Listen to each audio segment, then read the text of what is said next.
कि ईरान ने भी अमेरिकी हमले की स्थिति में पलटवार की पूरी तैयारियां कर ली है। ईरान के विदेश मंत्री अब्बास अरागची ने कहा है कि अगर अमेरिका ईरान पर हमला करता है तो ईरान तुरंत मध्य पूर्व में अमेरिकी ठिकानों पर हमला करेगा, अपना जवाब देगा। और ये जवाब तब आया है जब एक बड़ी बैठक ओमान में हुई और उसके बाद दोनों देशों की तरफ से दोबारा से एक तरफ से चेतावनी दी गई है कि अगर कोई भी एक दूसरे पर हमला करेगा तो फिर उसका रिस्पॉन्स बहुत ज्यादा घातक होगा।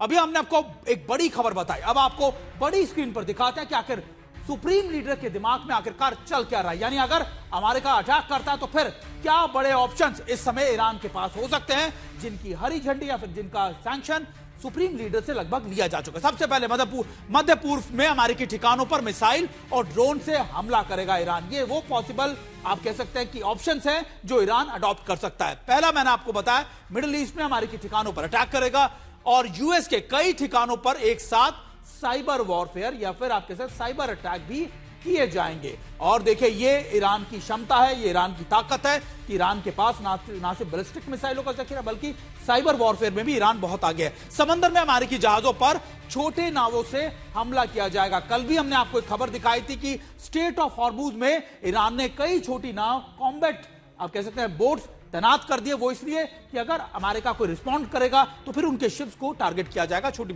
पनडुब्बियों से और टॉर्पीडो से, मिसाइलों से अमेरिका के बेड़े पर अटैक किया जाएगा। यानी करीबन 12 शिप है इस समय अमेरिका के जो इस समय ईरान के आसपास हैं, उन शिप्स को टारगेट किया। स्ट्रेट ऑफ हॉर्मुज में नाकेबंदी, जिससे बढ़ेंगे तेल की कीमतें। यानी ईरान को छेड़ने का मकसद आप कह सकते हैं मतलब यह भी होगा कि आप पूरे दुनिया के अंदर तेल के इकोसिस्टम्स को डिस्टर्ब कर दे। अमेरिका, ब्रिटिश, फ्रांसीसी, जर्मनी जहाजों पर भी आप कह सकते हैं आवाजाही इसमें इससे रोड़ा आएगा या फिर आप इसे कह सकते हैं इसमें थम जाएगी, बैरिकेडिंग हो जाएगी। ईरानी समर्थक समूह मध्य पूर्व में यूएस के खिलाफ शुरू करेगा सक्रिय अभियान।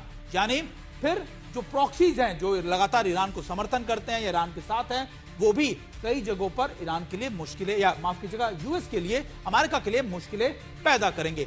यानी हम आपको वो सारे बड़े ऑप्शंस बता रहे हैं एलईडी स्क्रीन पर, जो आपको समझाने के लिए काफी है कि आखिरकार अगर स्थिति बनी तो फिर कैसा होगा माहौल, क्या ईरान के पास ऑप्शन और कैसे ईरान पलटवार के लिए तैयार। अब आपको दूसरी बड़ी खबर या फिर आप यूं कहें कि दूसरी बड़ी तस्वीर भी आपको दिखाते हैं। अमेरिकी राष्ट्रपति ट्रंप के विशेष दूत स्टीव विटकॉफ और ट्रंप के दामाद जैरेड कुशनर ने अरब सागर में मौजूद एयरक्राफ्ट कैरियर अब्राहम लिंकन का दौरा किया है और यह दौरा उन्होंने तुरंत नेगोशिएशन मीटिंग खत्म करने के बाद किया। ओमान में एक तरफ ईरान और अमेरिका की बातचीत चल रही थी और उसी बातचीत के बाद वो सीधे पहुंचे इसी एयरक्राफ्ट कैरियर पर। ईरान के साथ बातचीत बेनतीजा होने के बाद इसमें अमेरिकी केंद्रीय कमान के प्रमुख एडमिरल ब्रैडली कूपर भी मौजूद थे। परमाणु विमानवाहक यूएसएस अब्राहम लिंकन पर स्टीव विटकॉफ और जेरी कुशनर ने अमेरिकी सैनिकों से मुलाकात की और तैयारियों का जायजा भी लिया। यानी अमेरिका भी एक तरफ बातचीत की टेबल सजाता और दूसरी तरफ अपनी तैयारियों की नुमाइश या फिर आप कह सकते तैयारियों की तस्वीरें भी दिखाता है। अब इस वक्त एक और बड़ी खबर आ रही है कि पश्चिमी एशिया में जहां पर ओमान में अमेरिका ने ईरान के खिलाफ युद्ध की बड़ी तैयारियां शुरू कर दी है। अमेरिका ने ओमान के स्थित अपने एयरबेस पर पैट्रियट डिफेंस सिस्टम्स भी तैनात कर दिए। इससे अमेरिका का एक और बड़ा कदम माना जा रहा है। और आप देखिए कि अमेरिका ने कई जगहों पर इस तरीके के अपने पैट्रियट मिसाइल्स की तैनाती पिछले आप कह सकते हैं 15 दिनों में बहुत तेजी से की है। 100 से ज्यादा ट्रांसपोर्ट एयरक्राफ्ट लगातार मिडिल ईस्ट के अलग अलग बेसिस पे स्पॉट किए गए, देखे गए और उनका मकसद था इन सभी बेसिस को लगातार एयर डिफेंस के मुकाबले मजबूत करना। क्योंकि पिछले साल भी जब अमेरिका और ईरान का संघर्ष हुआ था तब ईरान ने कई मिसाइलें अमेरिका पे दागी थी और कई बेसिस को टारगेट भी किया था।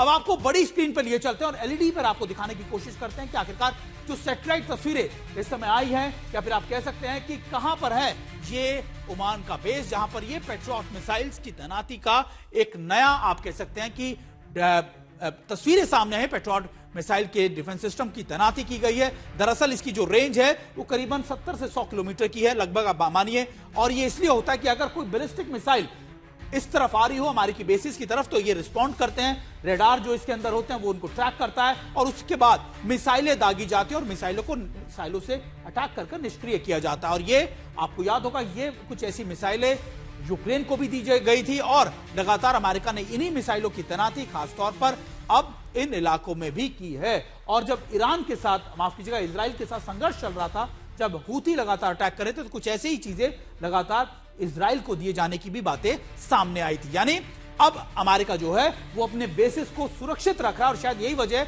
कि बार बार कही जा रही है ये बातें कि देखिए अमेरिका का फेज 1 जो तैयारी है वो पूरी हो चुकी है, लेकिन फेज 2 की तैयारियां अब भी जारी है। और इसी बीच एक और बड़ी खबर अपने दर्शकों को बता दें कि 6 ब्रिटिश F-35 जेट साइप्रस पहुंच चुके हैं। इनका मिशन इजराइल के हवाई क्षेत्र को सुरक्षा प्रदान करना है, ईरानी हम मिसाइलों पर हमले का जवाब देने का है। यानी आप देखिए कि ना सिर्फ अमेरिका बल्कि कई बाकी के यूरोप के मुल्क भी अब लगातार इजराइल की मदद के लिए सामने आ रहे हैं और खास तौर पे 6 ब्रिटिश F-35 जेट लगातार साइप्रस, यानी जो आपके लेबनान के बहुत करीब है या इजराइल के बेहद करीब है, वहां पर भेजे गए हैं। और इनका मकसद है कि अगर ईरान पर अटैक किया, इजराइल पर अगर अटैक किया जाएगा तो ईरान को रिस्पॉन्ड करने के लिए ये तैयारियां यूरोप के देश भी लगातार कर रहे हैं।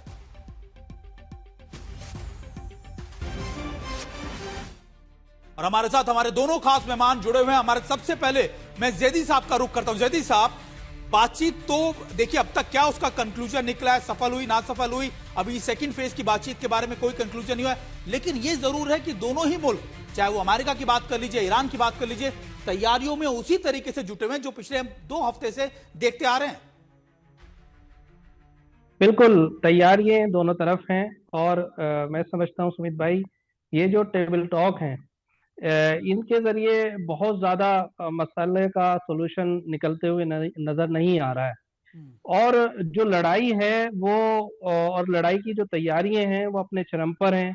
अमेरिका का और सेंटकॉम के कमांडर और उस वहाँ पे मौजूद होना, एक तरीके से ईरान को एक पैगाम दिया गया है कि हम ताकत का रास्ता अपनाएंगे और ईरान बहरहाल किसी भी ताकत से, अमेरिका के किसी भी डराने और धमकी में पिछले 47 साल से नहीं आया और आइंदा भी मुझे नहीं लगता कि ईरान इस डरने और डराने से और धमकाने से, अपने उसूलों से और अपनी खुददारी से, अपनी खुदमुख्तारी से पीछे हट जाएगा।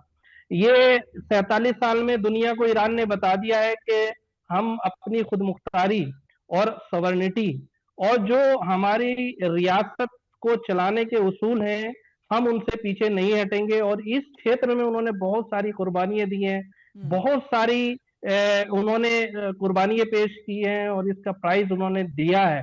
मुझे नहीं लगता कि इब्राहिम लिंकन के तैनात होने से या इस तरह की, जिस तरह से ये फोर्सेस तैनात हो रही हैं, इससे ईरान घबरा जाएगा, बल्कि ईरान की जो कौम है और ईरान की जो लीडरशिप है उसने भी ये ठान लिया है कि हमें अमेरिका की किसी भी थ्रेट का मुकाबला करना है। और उन्होंने दुनिया को भी पैगाम दे दिया है। पिछले हफ्ते सुप्रीम लीडर ने अपनी तकरीर में बोला है कि ये युद्ध जो अमेरिका हम पे थोपना चाहता है, हमारी सॉवरेनिटी के ऊपर जो हर्फ है, हम अपने उसूलों की खातिर कुर्बानियां जरूर देंगे, लेकिन दुनिया याद रखे कि हम इन अपनी सॉवरेनिटी को बचाने के लिए, अपनी खुद मुख्तारी को बचाने के लिए सब कुछ करने के लिए तैयार है। लेकिन दुनिया ये ना भूले कि अगर उसने दुनिया को नहीं रोका तो फिर क्षेत्र की लड़ाई हो जाएगी। बिल्कुल जैदी साहब, देखिए पूरे क्षेत्र में ये लड़ाई फैलेगी, ये बात आप बिल्कुल सही कह रहे हैं। संजय कुलकर्णी सर, जैसा जैदी साहब बता रहे हैं कि देखिए 47 साल में तो ईरान कभी नहीं झुका और ईरान अब भी ऐसा नहीं है कि झुक जाएगा। ईरान लगातार मिसाइल, बैलिस्टिक मिसाइलों के बारे में जो शर्तें रखी गई थी सिरे से खारिज कर दिया ईरान ने उनको, उनके ऊपर तो बातचीत ही नहीं होगी, नेगोशिएशन है, बातचीत हो सकती है न्यूक्लियर प्रोग्राम को लेकर, इसके अलावा कोई बातचीत नहीं होगी। लेकिन अगर इसी तरीके से दोनों मुल्क अड़े रहे, इसी तरीके से अगर अमेरिका अपनी जो मसल्स पोस्चरिंग करता रहा, तो क्या आपको लगता है कि बातचीत की टेबल आगे बढ़ सकती है? ये सेकेंड राउंड की बातचीत हो पाएगी? सुमित जी, बहुत बहुत धन्यवाद।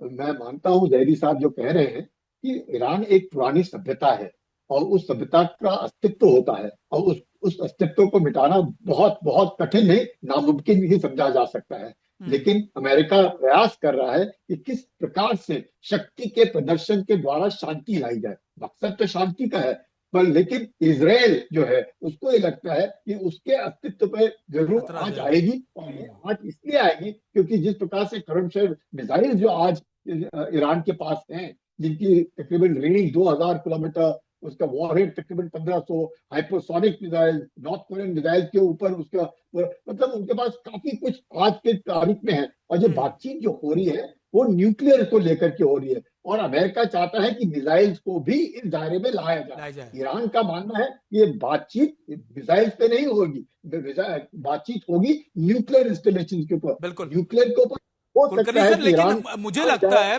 कुलकर्णी सर, लेकिन ऐसा लगता है कि देखिए ज्यादा दिक्कत अमेरिका से ज्यादा इजराइल को है। इजराइल ये प्रेशर डाल रहा है कि देखिए मिसाइल का ऑप्शन इंक्लूड किया ही जाए, इसके बिना बातचीत नहीं हो पाए। अब आपको एक और बड़ी खबर आपको बताते हैं कि देखिए एक तरफ तो अमेरिका लगातार अपनी साइकोलॉजिकल प्रेशर डाल रहा है, वहीं दूसरी तरफ ईरान ने भी कुछ ऐसी ही तस्वीरें जारी की। ईरान ने अब एक ऐसा वीडियो जारी किया है जिसमें 2025 में इजराइल में चल रहे 12 दिन के संघर्ष में या जंगी संघर्ष में उन फाइटर पायलट्स की कुछ तस्वीरें साझा की हैं, जिसमें उन लोगों ने ईरान पर अटैक किया था, या ईरान ने रिस्पॉन्ड किया था इजराइल को। कुछ ऐसे ही साइकोलॉजिकल आप कह सकते हैं कि प्रेशर अब ईरान भी डालने की कोशिश कर रहा है। ईरान भी कुछ ऐसी तस्वीरें साझा कर रहा है जिसमें उसके फाइटर पायलट्स ने लगातार इजराइल पर अटैक किया हो या इजराइल को रिस्पॉन्ड किया हो।